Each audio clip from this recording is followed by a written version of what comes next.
Il était une fois 3 taureaux de 3 robes différentes, noires, rouges et blanches. Ils s'engraissèrent au point que chaque habitant du village voulait en faire sa propriété. Un jour, les 3 taureaux se mirent à discuter. « Comme nous sommes aussi gras, il est temps de trouver des moyens de nous protéger contre les hommes. Car l'homme n'a pas de force, il est petit, mais doté d'une grande intelligence, dit l'un des taureaux. Les hommes peuvent décider un jour de nous immoler. Donc, quittons le village et réfugions-nous dans la forêt. Là-bas, on sera en paix, dit un autre taureau. Ils prirent ainsi la décision d'aller s'installer au cœur de la forêt et y vécurent paisiblement pendant quelques semaines. Un jour, surgit un lion qui fut stupéfait à la vue de ces bêtes bien grasses. « Ce n'est pas possible! Je n'en crois pas mes yeux! Comment 3 taureaux aussi gras peuvent vivre dans la forêt sans berger et sans propriétaire ?» se dit-il. Le lion s'approcha des 3 taureaux, mais il ne pouvait rien contre eux, car à eux 3, ils étaient d'une force extraordinaire. Un jour, il alla à la rencontre des 3 taureaux et leur parla en ces termes. « Bonjour mes amis, dit-il. Je veux nouer une relation d'amitié avec vous. Je suis le seul lion qui vit dans cette forêt et j'ai peur des chasseurs. Comme vous le savez, les hommes sont féroces. Si nous unissons nos forces, ils ne pourront rien contre nous et nous serons en paix. » Les 3 taureaux se regardèrent et sans réfléchir, ils dirent au lion « Tu as raison, c'est comme si tu étais présent à notre dernière réunion, dit le taureau blanc. Tu as eu la même idée que nous. C'est parce que les hommes sont cruels que nous avons quitté le village pour venir nous installer ici. Soyons unis. » À partir de ce jour, les taureaux et le lion décrétèrent l'union sacrée.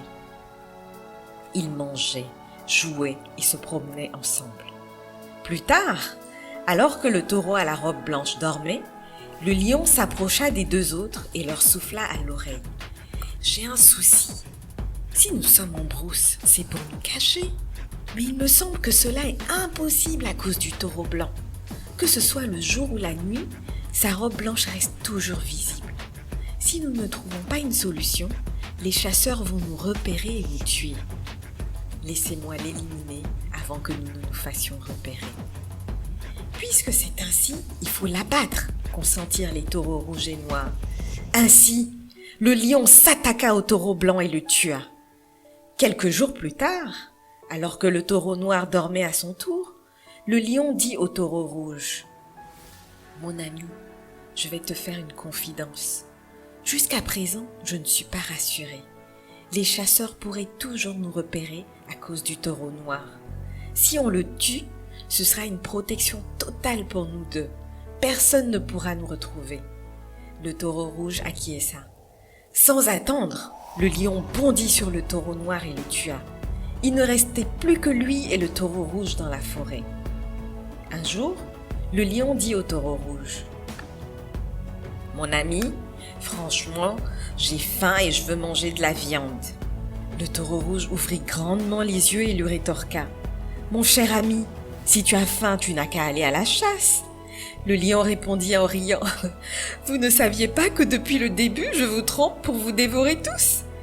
Tu penses que je suis idiot au point d'aller chasser alors que tu es là ?» Le taureau rouge comprit que c'était à son tour de subir le même sort que ses 2 autres compagnons. Et il dit « Oh non!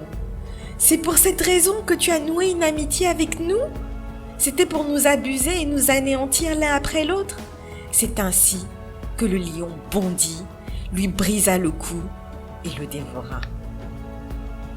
Comme dit l'adage, autant l'union fait la force, autant la discorde expose à une prompte défaite.